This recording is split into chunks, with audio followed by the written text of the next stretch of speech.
templo é do capeta, mas você vai ter que ir. Você pode ser chamado para entrar num prostíbulo, e você vai ter que ir. Você pode ser chamado, como eu já fui chamado, na igreja católica, fui convidado e tive que ir. Então, nós vamos deparar com inúmeras situações que vai nos envolver. Agora, o diferencial é eu ser quem eu sou em qualquer ocasião. Em qualquer situação, eu sou quem eu sou. Nada, absolutamente nada externo, ou, digamos, algo exterior pode me influenciar se eu agora vivo segundo a palavra de Deus, as instruções de Deus na sua palavra.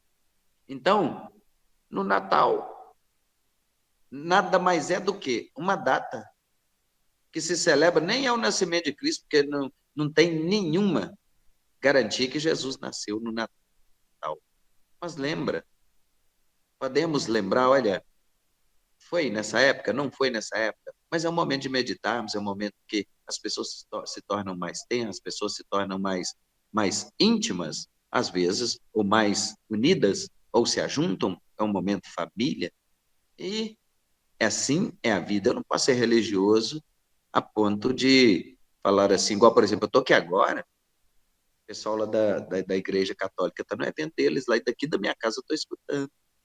Eles estão lá treinando para orar em línguas, estão treinando para receber batismo do Espírito Santo. Mas quem sou eu para ir lá condenar o que eles estão fazendo? Não. Então, a Bíblia diz que cada um dará conta de si mesmo a Deus. Mas não é só de si, não. É dos seus atos, das suas práticas, dos seus gestos, suas atitudes, suas palavras, seus pensamentos, aquilo que pratica. Então, é isso que Deus quer de nós. Né? O apóstolo Paulo diz que aquele que come não pode condenar o que não come. E o que não come não pode condenar o que come. Sabe o que significa isso? Exemplo, alguém quer pôr uma luz piscando na casa dele lá? Ou quer pôr uma árvore? Ele ainda não conhece. Ele ainda não conhece o verdadeiro sentido do Natal. Ele vai colocar. Entendeu? Agora, às vezes, se nós pensarmos por esse lado, eu falo muito sobre isso. Se a gente for pensar por este lado, né, que às vezes nós perdemos ótimas oportunidades. Minha avó morreu com 95 anos de idade. E todos os anos, no Natal, às vezes no Ano Novo, a gente ia para a casa dela, a família toda juntava. Tinha gente que passava, tinha pessoas que passavam o ano todo sem se ver, os parentes se encontravam lá. Que coisa mais maravilhosa é você, por exemplo, digamos que não existe esse momento. E de repente tem um familiar para lá, para cá, às vezes tem isso.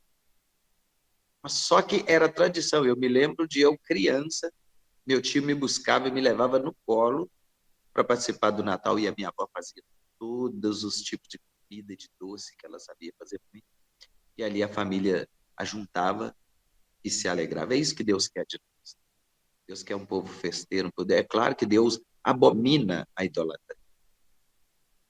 Se alguém vier me perguntar, eu posso pôr uma árvore lá na minha casa? Eu pergunto, você quer saber a verdade ou você quer um paliativo? Você quer uma desculpa para falar? Eu vou falar a verdade. Agora, e a pessoa, se ela quiser colocar depois, não sou eu que vou, né? Independente disso, né? Levar as pessoas, crianças principalmente, a acreditar no, né? Que a gente sabe, né? No Santa Claus ou Papai Noel para eles lá. Eu quero entender assim.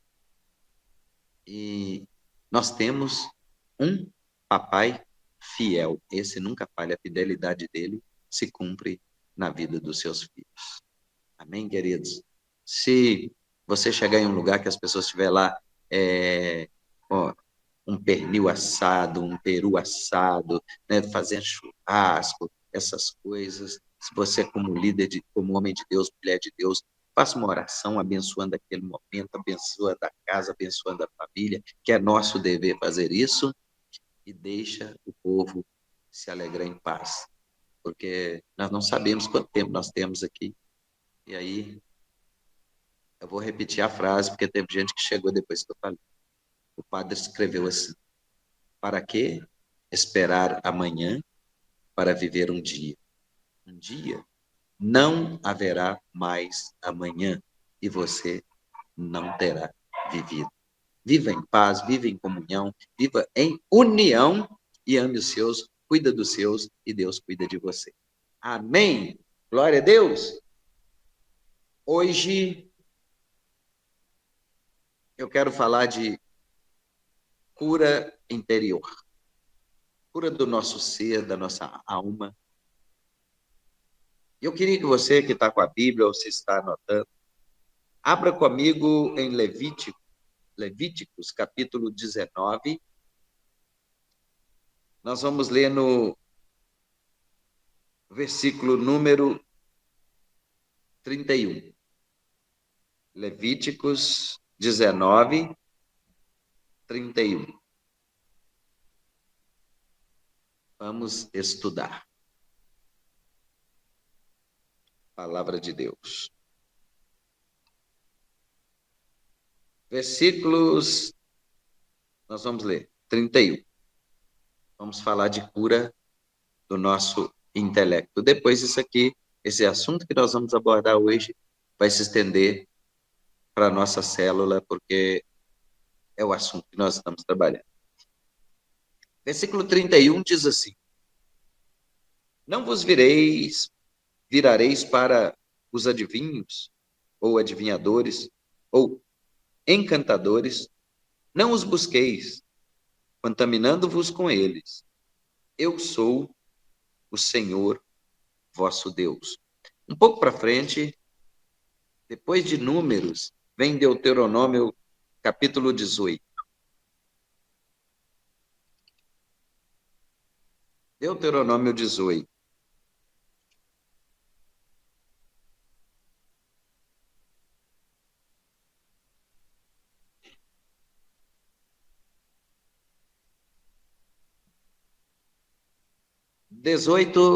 Versículo 9. O título, ou a epígrafe, né, o título aqui, subtítulo, título do texto, é: as abominações das nações são proibidas. Vamos ver o que diz. Quando entrares na terra que o Senhor teu Deus te der, não aprenderás a fazer conforme as abominações daquelas nações.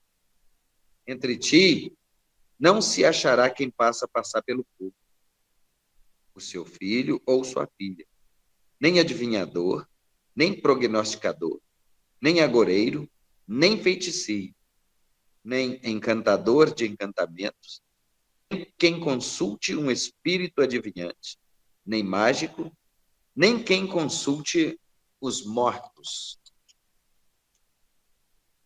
Pois todo aquele que fizer tal coisa é abominação ao Senhor.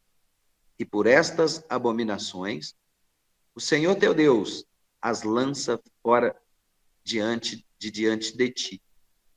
Perfeito serás como o Senhor teu Deus, porque estas nações que has de possuir ouvem os prognosticadores e os adivinhadores, porém a ti o Senhor teu Deus não permitiu tal coisa. Olha, hoje, né, segundo o texto que nós lemos de Levítico 19, no versículo número 31,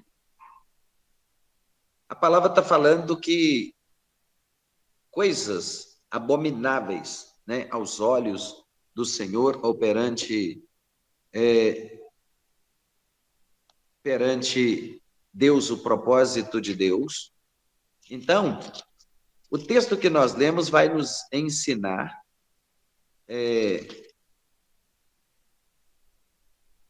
como Deus espera que nós venhamos proceder diante da grandeza dele ou diante das instruções dele, mais do que isso, os princípios estabelecidos por Deus. Não vos virareis para os adivinhadores. Não é? Às vezes pessoas comentam com a gente, ou às vezes diante de uma surpresa. Adivinha quem está aí? Adivinha quem chegou? Adivinha o que eu estou fazendo? Deus não se agrada disso. Então, olha só, nem para encantadores, e não os busqueis, contaminando-vos com eles. Ou seja, se buscar, está se contaminando. E mais, ele disse: eu sou o Senhor vosso Deus. Aí Deus vai falar que essas coisas não podem acontecer conosco. Mas a palavra de Deus diz que nós precisamos entender esse projeto, esse plano de Deus. Por quê? Nós precisamos o tempo todo de sermos sarados. Nós precisamos o tempo todo de passarmos por transformação, de mudança na nossa vida. E aí o que acontece? Quando Jesus, na sua trajetória, na sua passagem por aqui, Jesus, ele nos ensinou várias formas, várias maneiras de vivermos e também como sermos libertos, sermos livres dos julgos e das imposições do nosso adversário. Então, ele, sabedor de tudo que diz respeito a nós, mesmo assim, ele nos ama. Mesmo nós sendo falhos, nós sendo pecadores, mesmo assim, ele nos ama. Mas deu uma orientação. O apóstolo Paulo, né, primeira carta ao Timóteo, né, ele diz o quê? Só há um mediador entre Deus e o homem, Jesus Cristo. Aí acontece o seguinte, mas aconselhou, ele disse isso e aconselhou, 1 Coríntios 6,10, o que ele disse? Não erreis. Deus não se deixa escarnecer. Porque tudo que o homem semear, isto ele vai colher. O que semeia na carne, vai colher corrupção. Mas o que semeia no espírito, vai colher vida eterna. Então, Jesus, sabedor de tudo que diz respeito a nós, ele quer dizer o quê? Primeira coisa, primeiro propósito, antes de qualquer coisa, antes de nos curar, antes de nos libertar, antes de nos abençoar, de fazer de nós pessoas prósperas ou bem-sucedidas, antes de qualquer coisa, porque Mateus 6,33 ele fala, busquem em primeiro lugar o reino de Deus e a sua justiça. Assim, as demais coisas vos serão acrescentadas. Em primeiro lugar, ele quer nos dar o quê? A vida eterna. É o primordial, é o fator, é a primazia.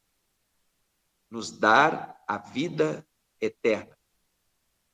E depois, o que ele quer nos dar de novo? Segunda promessa, segunda bênção, segunda ação de Jesus em nosso favor. Ele quer nos libertar de todo tipo de cadeia, de todo tipo de prisão, de todo tipo de amarra.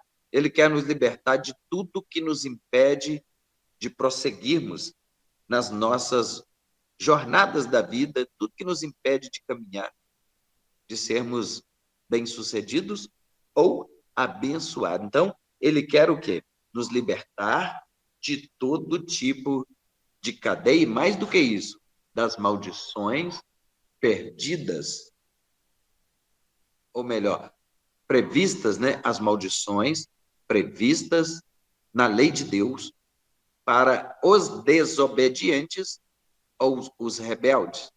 Então, quer dizer, automaticamente a pessoa se torna prisioneira, né, de si mesma, às vezes prisioneira das suas ações, prisioneiras dos seus atos, prisioneiras dos seus gestos, daquilo que pratica. E como se tornam? Porque a legalidade dá abertura para que o adversário age. E nessa quebra de princípio, a própria pessoa reconhecendo que falhou, que pecou contra a santidade de Deus, ou praticou alguma coisa desse tipo, automaticamente a pessoa se aprisiona. Como chamamos isso? Sentimento de culpa. A sensação de não ter sido perdoado por Deus ou a razão, não ter confessado.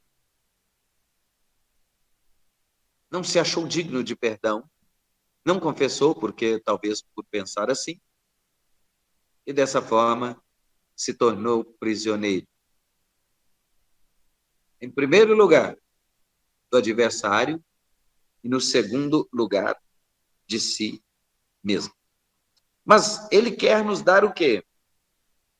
Curar as nossas enfermidades físicas. Tem isso. O que acomete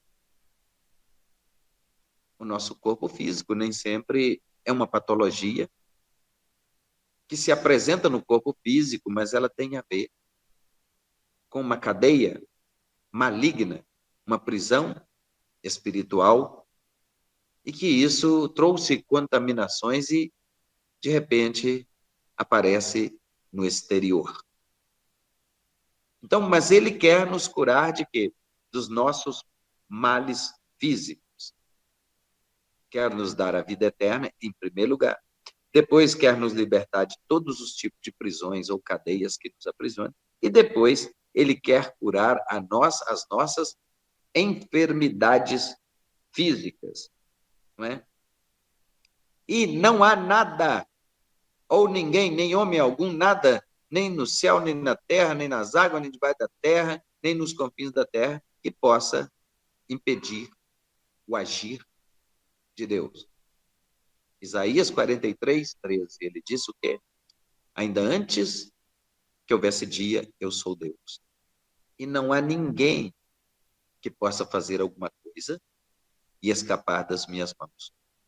Operando eu, quem impedirá?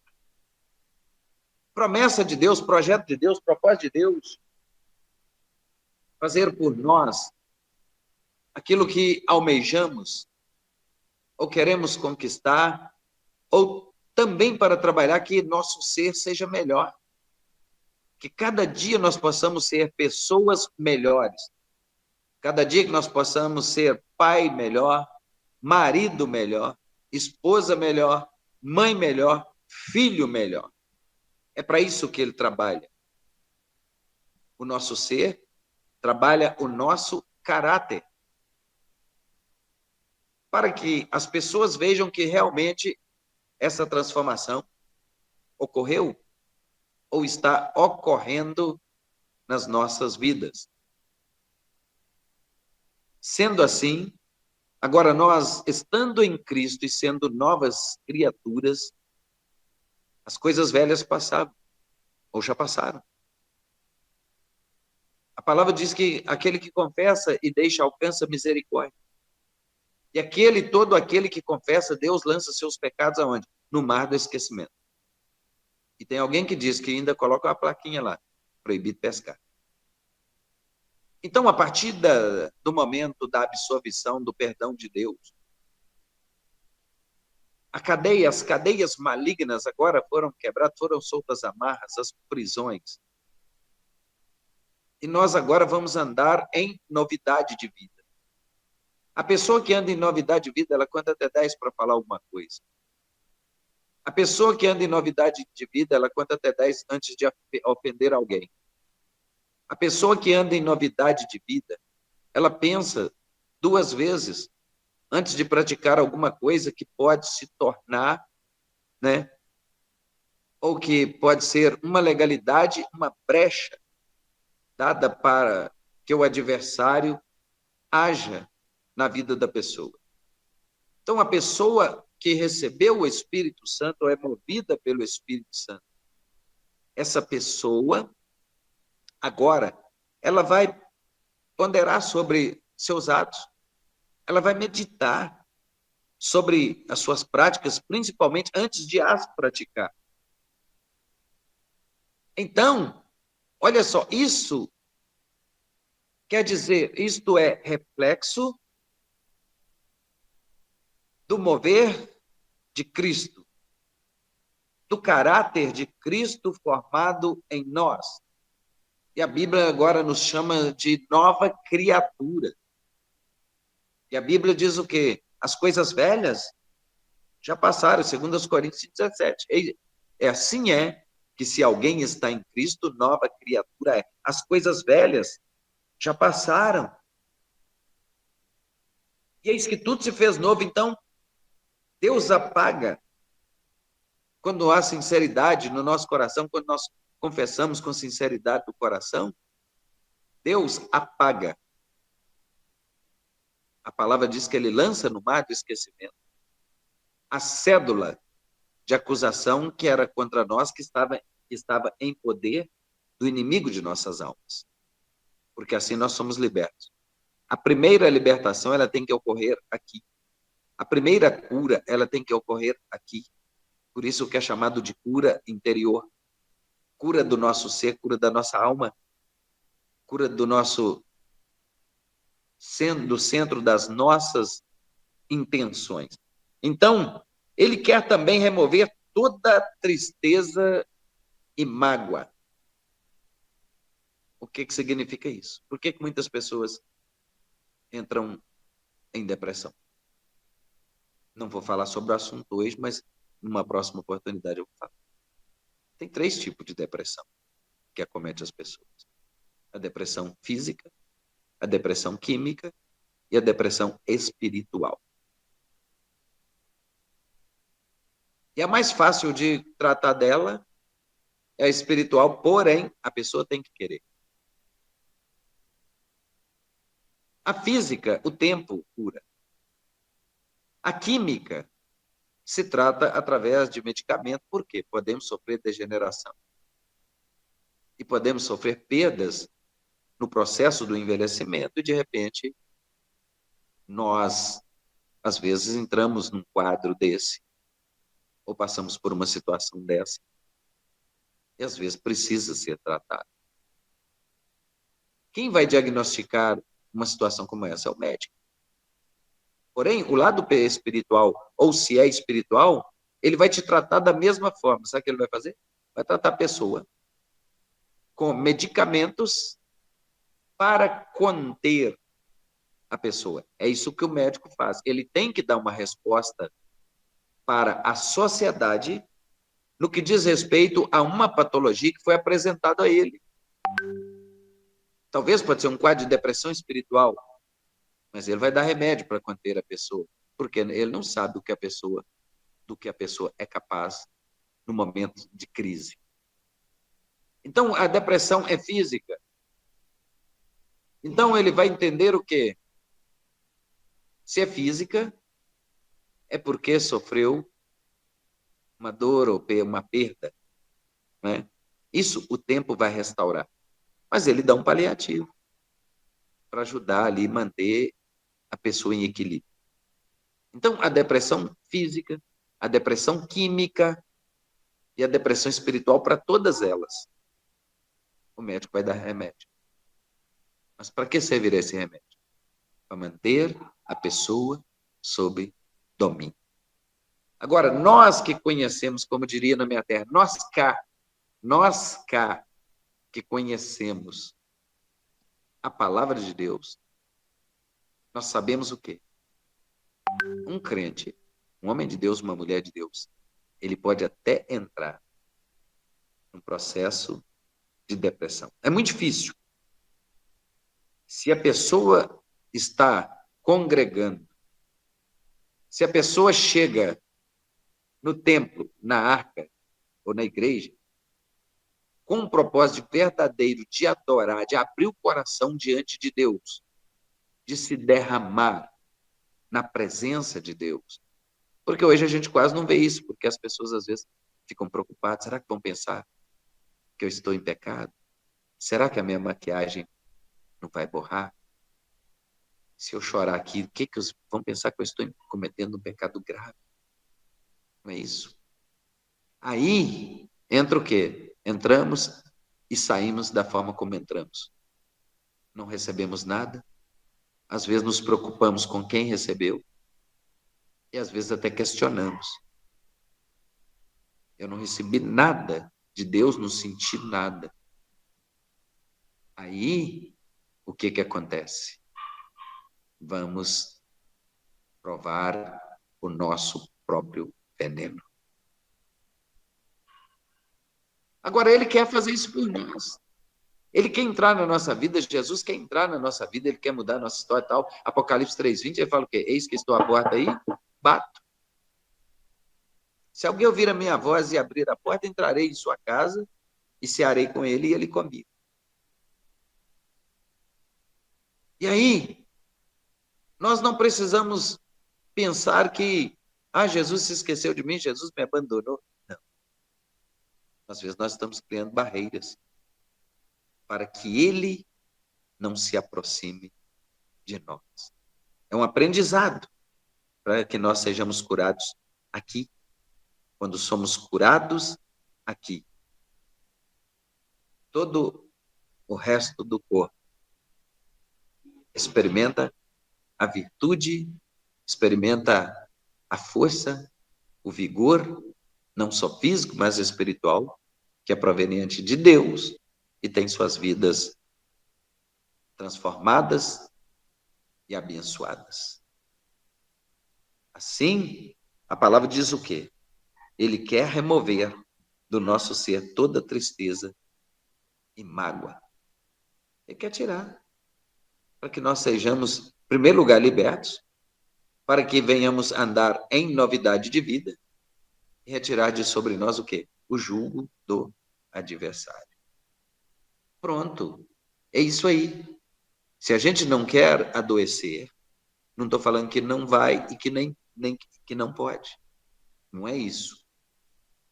Mas, quando nós entendemos isso e somos movidos pelo Espírito Santo, nós temos uma vida muito mais saudável. Muito mais saudável. Porque nada nos aprisiona. Sabe aquele nó que dá aqui, aquela angústia que dá? Se a gente não pôr para fora, vira câncer. Se a gente não desabafar, vira câncer. Vai desabafar com quem? Com Deus.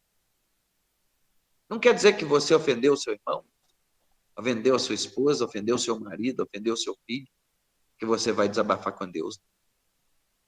Isso, a palavra de Deus diz que quem faz isso, as orações dele não passam do telhado. Mas é ir lá até a pessoa e ter humildade suficiente para reconhecer que errou e reparar o erro através de um pedido de perdão. Do contrário, o melhor remédio, a melhor coisa a fazer é o quê? Prevenção.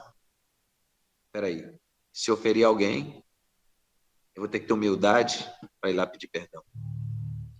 Se eu magoar alguém, eu vou ter que ter humildade para consertar a situação.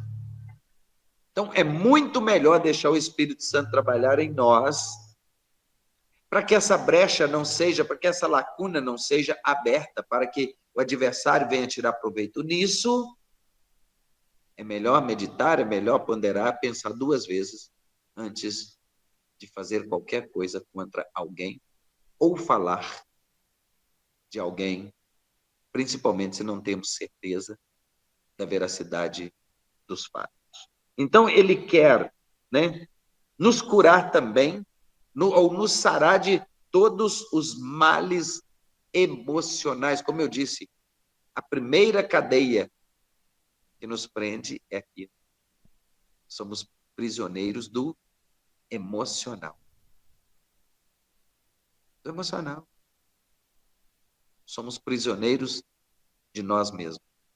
Aprisionados aonde? Na nossa mente. E aí, ele quer também, até isso ele quer sarar. Porque quando Jesus curava, sempre que ele curava alguém, o que ele falava? Vai, e a tua fé te curou? Não. Vai, a tua fé te salvou. A cura é consequência.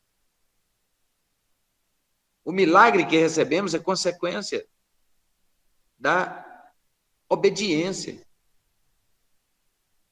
É consequência da obediência. Quando ele fala, vai e a tua fé te salvou, ou seja, a bênção foi completa. A bênção foi completa. Porque além de receber a cura, a palavra diz também que recebemos salvação. E aí estamos aptos ao reino de Deus. Ele quer curar nossa mente. Mente sã, corpo são. Mente sarada, corpo sarado. Mente liberta, corpo liberta. Nada pode te aprisionar. Você pode aparecer uma dor, pode aparecer alguma coisa. Olha só para vocês verem. Eu, na idade que eu estou, eu nunca quebrei nenhum osso. Há mais ou menos 35 anos, um pouco mais atrás, foi uma única vez que eu estive no hospital, fiquei lá por 3 dias, por causa de um sangramento no estômago. Eu tinha uma úlcera, não sabia. Quer dizer, senti os sintomas, mas tomei um medicamento que não podia, isso trouxe complicações seríssimas. Eu achei que eu ia morrer. E o médico falou comigo, esse é caso de cirurgia, o risco de morrer é muito grande. Mas ele disse, eu não vou te operar porque você é muito novo, mas vou tentar te tratar com medicamentos. Amém. Fiquei internado 3 dias, com sintomas de gripe, com febre, muita sede, não podia beber água. Comecei a delirar pela sede, pela febre, e nesses delírios eu desejava beber até a água da poça da rua. E ficava pensando, quando eu sair daqui, eu vou beber toda a poça d'água que eu achar, vou beber água. Essa foi a única vez que eu fui assim em um médico para falar assim, você vai ter que ficar aqui por causa de alguma coisa, ou você está acometido por alguma coisa. Mas o que eu faço quando aparece uma dor no meu corpo? Eu falo assim, Senhor, isso não me pertence. Essa dor não é minha. Essa enfermidade não é minha. Enfermidade não para em mim. Eu sei que a misericórdia de Deus me alcança todos os dias. Porque nesse período de pandemia eu convivi com gente com o coronavírus. Eu levei gente no hospital passando mal com coronavírus e a pessoa morreu. A minha esposa aqui em casa pegou esse negócio, algumas pessoas da igreja se trataram, etc. Eu não peguei. Aliás, pelo contrário, na época da pandemia, antes da pandemia, eu vinha com a imunidade baixa, eu não passava um mês sem gripar. Quando chegou a pandemia, eu não sei se é por causa, não sei. No período da pandemia, eu não gripei, e de lá para cá eu senti sintomas de gripe uma vez só. Mas mesmo assim, não, como dizem, não foi consumido.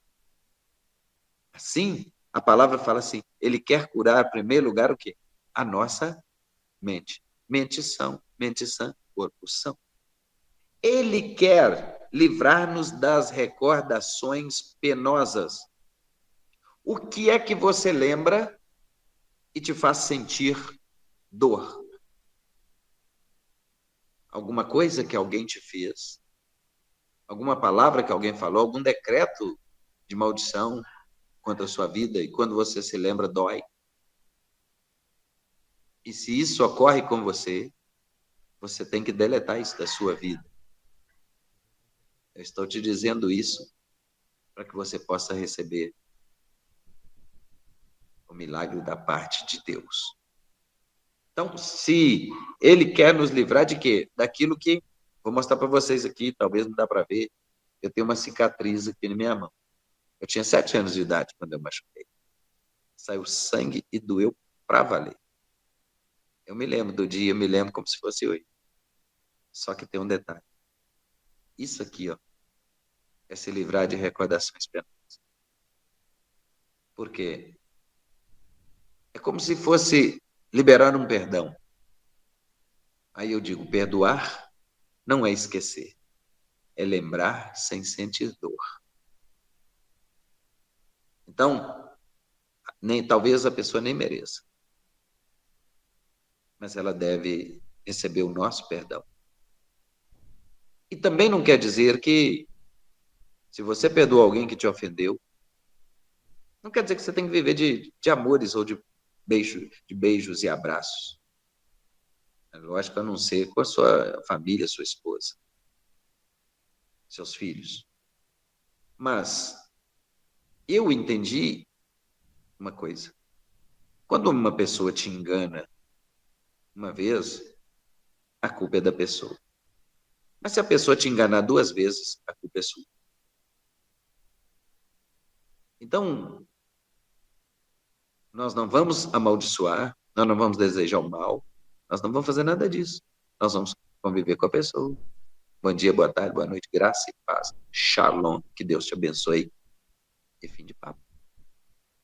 Mas nós que temos e buscamos em Deus merecer essa dádiva de ter o Espírito Santo sobre as nossas vidas, alguém pode nos ofender, ou nos ferir, ou nos magoar.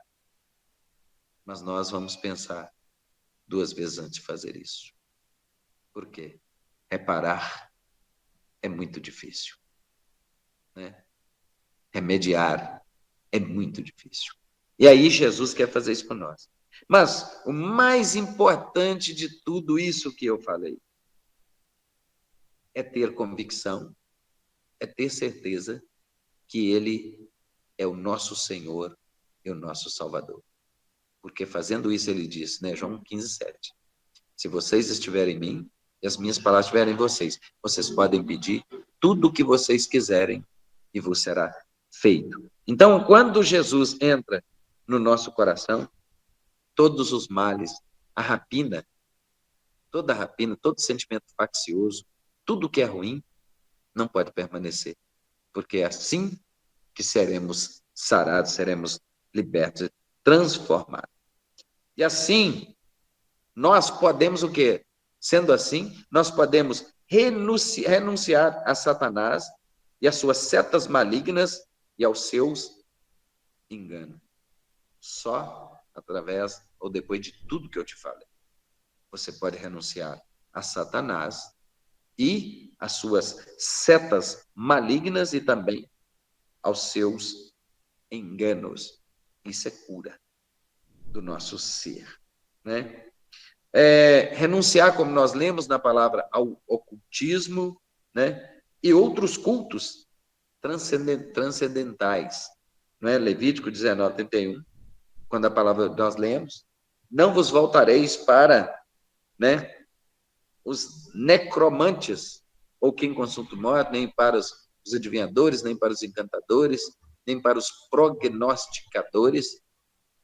Nada, absolutamente nada pode influenciar a nossa vida, a não ser o quê? A revelação que está contida na palavra de Deus, né? E mais, não os procureis, como nós lemos na palavra, não os procureis para serdes contaminados por eles. E o Senhor diz: eu sou o Senhor. Não os procureis, não tenha inveja de quem está procurando, aliás, ore para quem está ainda, né, nessa cegueira espiritual, ore por essas pessoas para que elas sejam abençoadas, né? E Deuteronômio, nós lemos também Deuteronômio 18, 10 e 11, né? Não achará, né, entre ti quem faça passar pelo fogo seu filho, sua filha, né? Em primeiro lugar, os seus familiares, né? Seu filho, sua filha, nem adivinhador, nem prognosticador, nem agoreiro, nem feiticeiro, nem encantador, nem necromante, nem mágico, e nem quem consulte os mortos.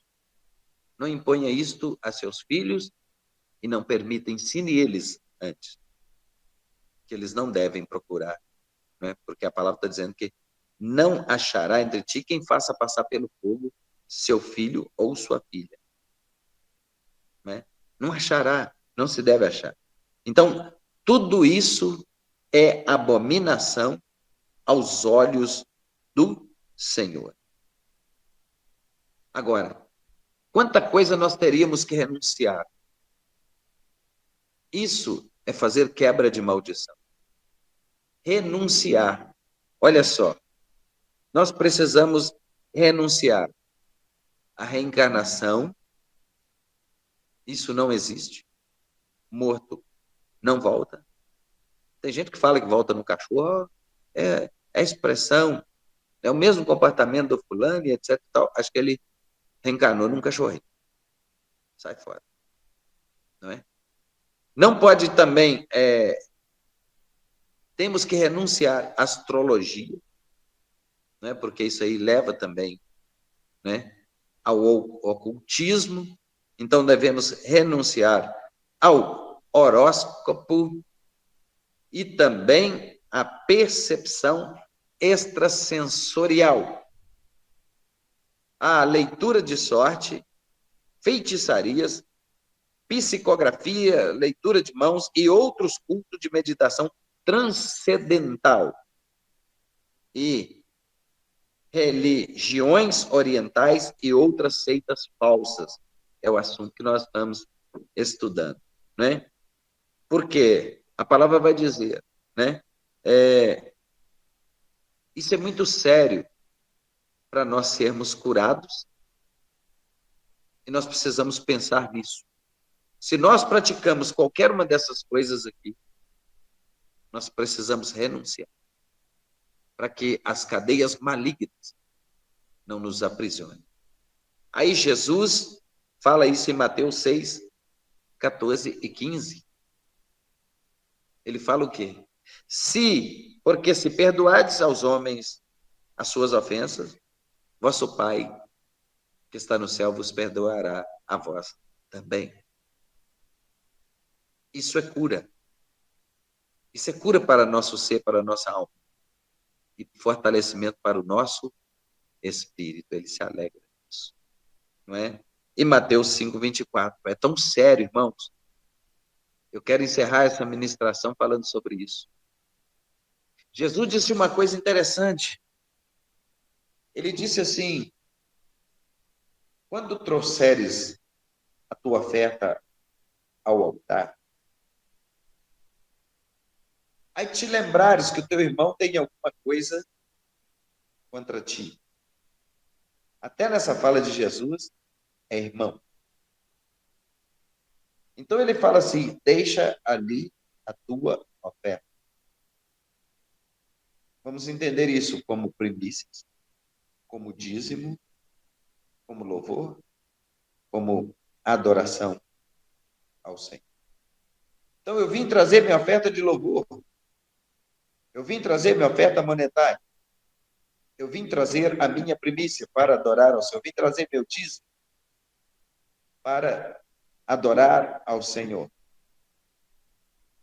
Isso é tão sério que Jesus disse: quando trouxeres a tua oferta ao altar, e aí te lembrares que o teu irmão tem alguma coisa contra ti,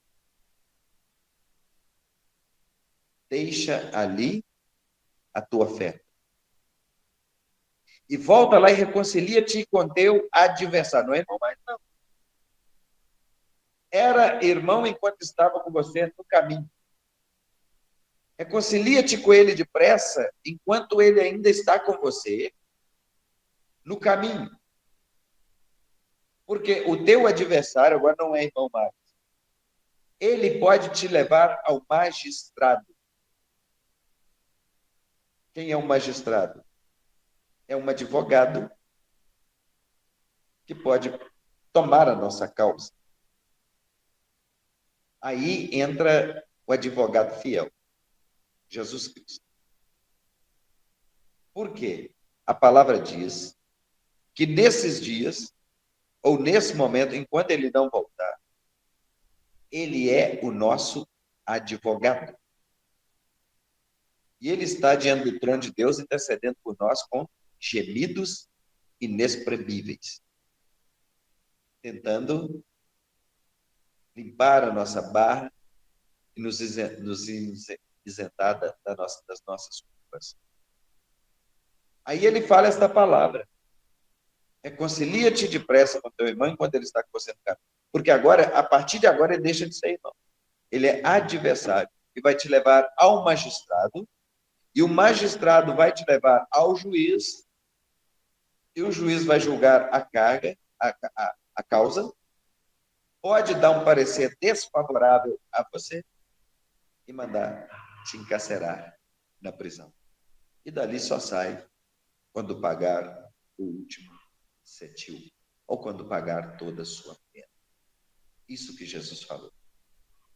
Agora, tudo isso que eu estou falando aqui é cura para mim? É cura para você? Pode ser. Mas o mais importante disso é que nós estamos aprendendo a nos livrarmos das prisões malignas, das prisões do inimigo de nossas almas. Ele pode preparar para nos prender. E com isso, nos acusar diante de Deus, nos enfermar e ainda encarcerar na prisão. E a sentença final é lago de fogo e enxofre, que é a segunda morte. E quem vive a segunda morte vai para o lugar que está reservado para o diabo e seus demônios. Mas Apocalipse 21, 7, que o Senhor disse: quem vencer herdará todas essas coisas. E ele será o meu filho, e eu serei o seu Deus. Olha que coisa mais maravilhosa. Quem vencer herdará todas as promessas de Deus. Ele será meu filho, e eu serei o seu Deus. É simples assim. Então, João capítulo 10, no versículo 10. Olha o que Jesus falou? O ladrão não vem senão a roubar, a matar e a destruir. Mas eu vim para que vocês tenham vida e a tenham em abundância. No versículo 9 do capítulo 10, ele fala: eu sou a porta. A única porta. A porta exclusiva. A porta que todos devem entrar por ela. É estreita a porta. Mas ele fala: eu sou a porta. E se alguém entrar por mim, salvar-se-á. E entrará e sairá e achará pastagens.